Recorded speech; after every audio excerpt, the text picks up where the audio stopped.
Hi, I'm Fred Minnick, author of this book, Bourbon, the Rise, Fall, and Rebirth of American Whiskey, and editor-in-chief of that magazine. You got a magazine for me? Throw me a magazine? Whoosh, magazine's just going to come out of the air and whoop, boom.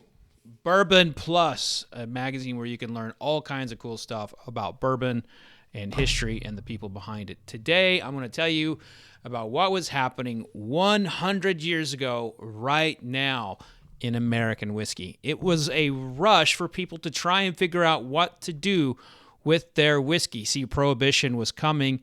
In fact, 100 years ago, it passed and the world changed as the distillers knew it. Now, it was a very different time than it is today, where today Tennessee and Kentucky are the predominant whiskey distillers, but back then, Maryland and Pennsylvania had a whole lot of whiskey they were making.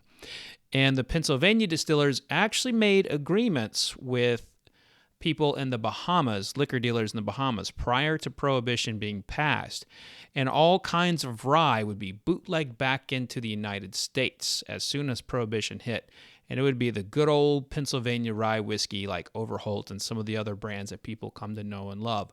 Maryland did the same thing, while Kentucky distillers were negotiating with Cuba. Now, the Cubans wanted too much money to store their whiskey to bring back in, and so things fell apart there. So what the Kentucky distillers ended up doing was they lobbied druggists and doctors and Congress to basically allow for whiskey to be prescribed throughout Prohibition. So in fact, you could get a prescription for medicinal whiskey. There were a whole lot of people sick back then. Now, the reason why this was really, really important was this was on the heels of the Spanish flu.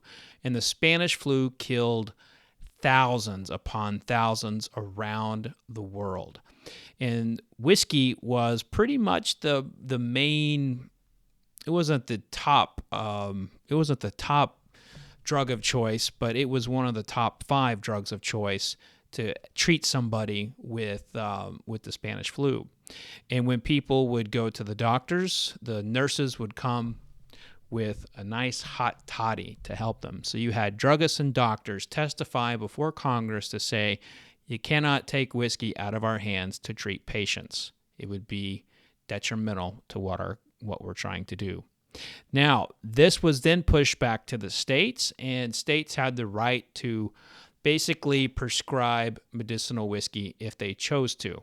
Not all states allowed this. Some states, like Indiana and West Virginia, remained bone dry, and you would have people from those states going to neighboring states like Illinois for Indiana, and they would go to the doctors there to get their medicinal whiskey. So that's a quick little short history of like what happened 100 years ago today as American whiskey distillers were looking down the barrel of Prohibition.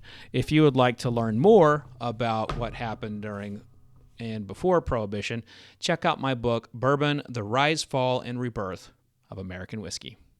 Cheers.